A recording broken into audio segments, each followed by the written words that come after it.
အခုဒီမှာဆိုလို့ရှိရင်တချမ်းစာကိုဒီတိုင်တိုတန်းကိုမရည်တော့ဘောနော်တိုင်းရှိကိုပဲရေးကြည့်လိုက်မယ်1တန်း2တန်း3တန်း4တန်း5တန်း6တန်း9တန်း9တန်းထိထိုးပြီးလို့ရှိရင်မင်းပြောသလိုမျိုးခါးကနေကိုလိုချင်တဲ့ဒီဂျိုင်း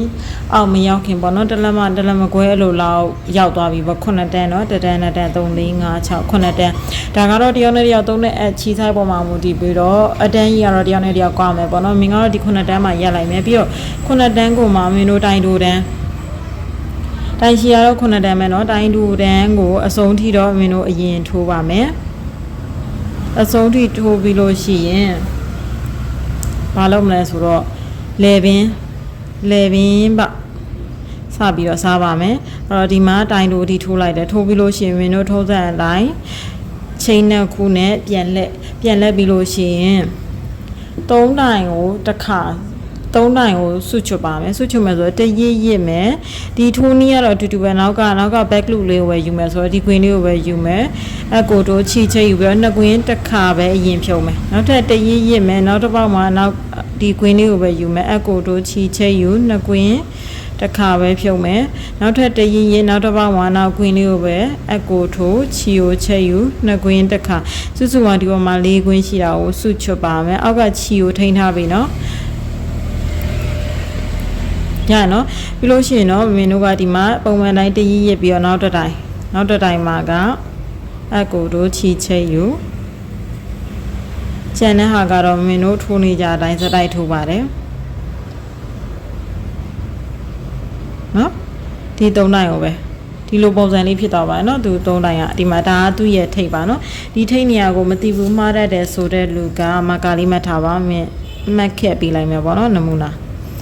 ဒီမှာမှတ်ထားမယ်ကျန်တဲ့ဟာကသူကနဲ့သူဒီတိုင်းရှေ့ကိုစတိုက်ထိုးလာပြီပါဟိုဘက်ရောက်ဟိုဘက်ကတော့အတက်ပဲတက်အောင်ပါဆိုတော့အတက်ပဲတက်မယ်ပြီးတော့တိုင်တိုတန်းစတိုက်ထိုးလာမယ်တိုင်တိုတန်းကိုဒီထိပ်အထိထိုးလာမယ်ဒီနာကိုတကြောပြန်လာပြီးမင်းပြပါမယ်အခုမင်းဒီမှာတိုင်တိုတန်းကိုဟိုဘက်ကနေပြီးတော့အတက်ဒီပဲပြန်ထိုးလာတယ်ပြန်ထိုးလာပြီးတော့ဒီမှာမာကာမှတ်တဲ့နာကိုရောက်တော့မယ်ပေါ့နော်အဲ့နာဆိုလို့ရှိရင်လည်းမာကာမှတ်တဲ့အပေါက်အပေါ်အထိဒီအပေါက်ထိတိုင်တိုထိုးပါမာကာဖြုတ်လိုက်တော့မယ်နော်အဲ့ဒီအပေါက်ထိတိုင်တိုထိုးပြီးလို့ရှင်ထုံးစံအတိုင်းချိန်နှစ်ခုနဲ့ပြန်လက်ပြီးတော့အဲ့ဒီချိန်ပေါက်တက်တဲ့အပေါက်မှာလည်းထိုးရနော်ဒီအပေါက်အဲ့ဒီမှာလည်းတရစ်မင်းတို့ထုံးစံအတိုင်းနောက်ကခွင်းလေးကိုယူအကိုထိုးချီချိတ်ယူနှစ်ကွင်းတစ်ခါပဲဖြုတ်မယ်တရစ်ဒုတိယပေါက်မှာအကိုထိုးချီချိတ်ယူနှစ်ကွင်းတစ်ခါဖြုတ်တရစ်တတိယပေါက်မှာအကိုထိုးချီချိတ်ယူနှစ်ကွင်းတစ်ခါဖြုတ်ပြီးရင်၄ကွင်းလုံးဆွချွတ်ပြီးလို့ရှိရင်တရစ်ပြီးတော့နောက်တစ်ပေါက်မှာကပုံမှန်ထိုးနေကြအတိုင်းတရစ်တင်တိုင်းရှည်ကိုထိုးမယ်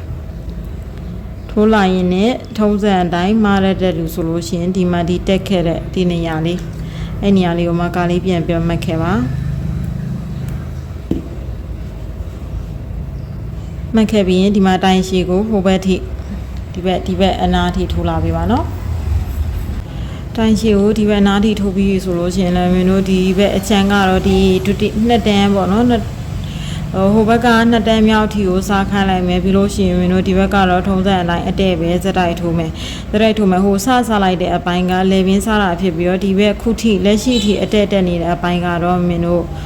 ဂျိုင်းဘက်အပိုင်းဖြစ်မယ်ပေါ့နော်ဂျိုင်းဘက်အပိုင်းကိုမှမင်းအဲ့ဂျိုင်းစားတာကနောက်တန်းဆိုစားပြီးတော့စားပါတော့မယ်အခုဒီတိုင်တိုထိုးတဲ့အထီကပုံမှန်ထိုးနေကြတာအတဲ့ပဲထိုးပါအတဲ့ထိုးပြီးတော့မင်းတို့ဒီလေပင်ဘက်မှာကြတော့စောစောရှေ့ပိုင်းမှာပြခဲ့တဲ့လိုမျိုးဒီ3နိုင်စုချွတ်ကိုပြန်လှည့်လာ3နိုင်စုချွတ်ထိုးပြီးတော့ဒီဘက်တကြောပြန်လှည့်ပြီးပေါ့နော်အကုန်လုံးမှာဆိုလို့စက်တိုက်ပဲပြလိုက်ပါမယ်စက်တိုက်ပြလိုက်မယ်ဆိုတော့ဒီတိုင်တိုတန်းကိုဒီဘက်နားထိထိုးလာပြပါနော်တိုင်တိုတန်းကိုလည်းထုံးစံအတိုင်းဒီမှာကမတ်တဲ့တိုင်ထိပ်ထိထိုးလာတယ်ထိုးလာပြီးလို့ရှိရင်ချိန်နှစ်ခုနဲ့ပြန်လက်ပြီးတော့မင်းတို့ထိုးနေကြတိုင်းရှည်3ခုဆွချွတ်မယ်ဆိုတော့တရစ်မယ်နောက်ကခွင်းလေးတွေမှာပဲအကိုထိုးချီချိတ်ယူနှစ်ကွင်းတစ်ခါပြုတ်တရစ်မယ်နောက်တစ်ပေါက်မှာအကိုထိုးချီချိတ်ယူနှစ်ကွင်းတစ်ခါပြုတ်တရစ်တတိယပေါက်အကိုထိုးချီချိတ်ယူနှစ်ကွင်းတစ်ခါပြုတ်၄ကွင်းလုံးဆွချွတ်ပြီးလို့ရှိရင်တော့တရစ်ပြီးတော့နောက်တစ်ပေါက်မှာတိုင်ရှည်အဲ့ဒီတိုင်ရှည်ကိုတစ်ပေါက်တစ်တိုင်နဲ့ထိုးသွားမယ်ထိုးသွားပြီးသူကြတော့ဘယ်ချိန်မှာရက်မလဲဆိုတာကိုမင်းတစ်ချက်ပြောပြပါမယ်ဒါဆိုလို့ရှိရင်ခဏလေးပါနော်မင်းပြေးကျိုးပြ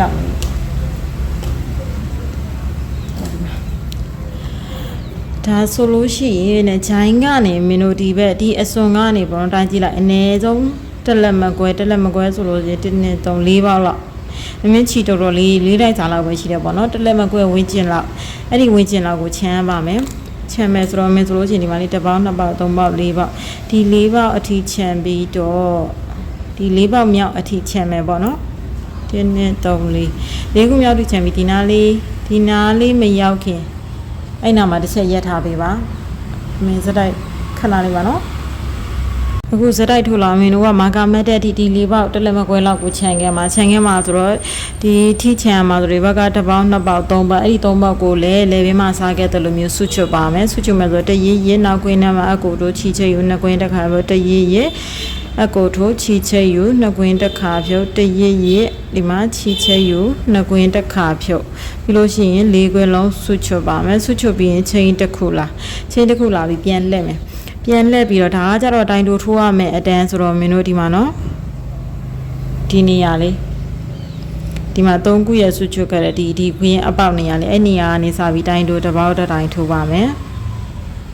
တခြားလေးကြည့်ပါနော်ဒီထိုးတဲ့နေရာပဲမဆိုလို့ပါပုံမဲ့အခြေခံရပြီးသားကတော့ဒီလောက်တော့မင်းထိုးတတ်မယ်လို့ထင်ပါတယ်